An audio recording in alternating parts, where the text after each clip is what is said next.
രാഷ്ട്രപതി ദ്രൗപദി മുർമുവിനെ ഇപ്പോൾ സ്വീകരിക്കുകയാണ്. രാഷ്ട്രപതി എത്തിയതിന്റെ ദൃശ്യങ്ങളാണ് കാണുന്നത്. 4 ദിവസത്തെ സന്ദർശനത്തിനായാണ് രാഷ്ട്രപതി ദ്രൗപദി മുർമു തിരുവനന്തപുരത്തേക്ക് എത്തിയത്. ഇപ്പോൾ രാജ്ഭവനിലേക്കാണ് രാഷ്ട്രപതി പോവുക. ഇന്ന് രാജ്ഭവനിൽ തങ്ങുന്ന രാഷ്ട്രപതി നാളെ ശബരിമല ദർശനത്തിനായി പോകും.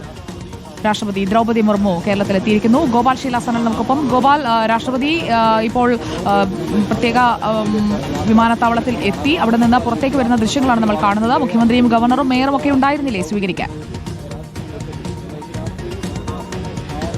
തീർച്ചയായും സുജയ, ഇപ്പോൾ രാഷ്ട്രപതിയുടെ വാഹന വ്യൂഹം വിമാനത്താവളത്തിലെ എയർഫോഴ്സ് ടെക്നിക്കൽ ഏരിയയിൽ നിന്ന് പുറത്തേക്ക് വരുന്ന ദൃശ്യങ്ങളാണ് നമുക്ക് കാണാൻ സാധിക്കുന്നത്. അല്പനേരം മുൻപ് ഏകദേശം ഒരു 6:10 കൂടിയാണ് തിരുവനന്തപുരം വിമാനത്താവളത്തിലെ എയർഫോഴ്സ് ടെക്നിക്കൽ ഏരിയയിൽ പ്രത്യേക വിമാനത്തിൽ രാഷ്ട്രപതി എത്തുന്നത്. രാഷ്ട്രപതിയെ സ്വീകരിക്കാൻ മുഖ്യമന്ത്രി Pinarayi Vijayan, governor Rajendra Vishwanath Arlekar, chief secretary, mayor എന്നിവരാണ് എത്തിയത്. ഇവർ ചേർന്ന് രാഷ്ട്രപതിയെ ഔദ്യോഗികമായി സ്വീകരിച്ചു. അതിനുശേഷമാണ് ഇപ്പോൾ ഈ വാഹനവ്യൂഹം ഇത് പോകുന്നത് രാജ്ഭവനിലേക്കാണ്. ഇന്ന് രാത്രി രാജ്ഭവനിലാണ് രാഷ്ട്രപതി ദ്രൗപദി മുർമു എത്തുന്നത്. അവിടെ നിന്ന് നാളെ രാവിലെ 9 മണിയോടുകൂടി പ്രത്യേക ഹെലികോപ്റ്റർ, പ്രത്യേകം തയ്യാറാക്കിയ ഹെലികോപ്റ്ററിൽ ശബരിമലയിലേക്ക് പോവുകയാണ് ചെയ്യുക. ഈ സന്ദർശനത്തിൽ 4 ദിവസത്തെ സന്ദർശനത്തിൽ ഏറ്റവും പ്രധാനപ്പെട്ടത് നാളെയാണ്. കാരണം ശബരിമല ദർശനത്തിന് വേണ്ടിയാണ് പ്രധാനമായും ദ്രൗപദി മുർമു കേരളത്തിലേക്ക് എത്തുന്നത് എന്നതാണ് ഏറ്റവും പ്രധാനപ്പെട്ട കാര്യം.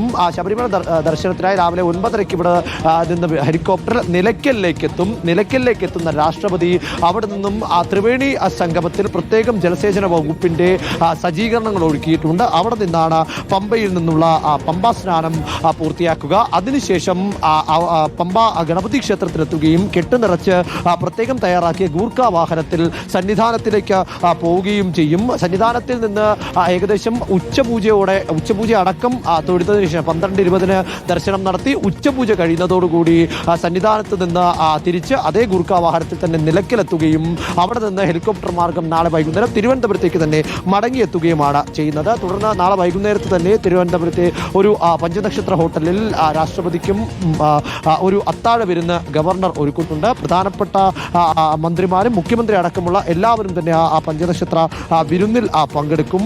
അതിനുശേഷം പിന്നീട് 3 ദിവസമാണ് രാഷ്ട്രപതി കേരളത്തിൽ ഉണ്ടായിരിക്കുക.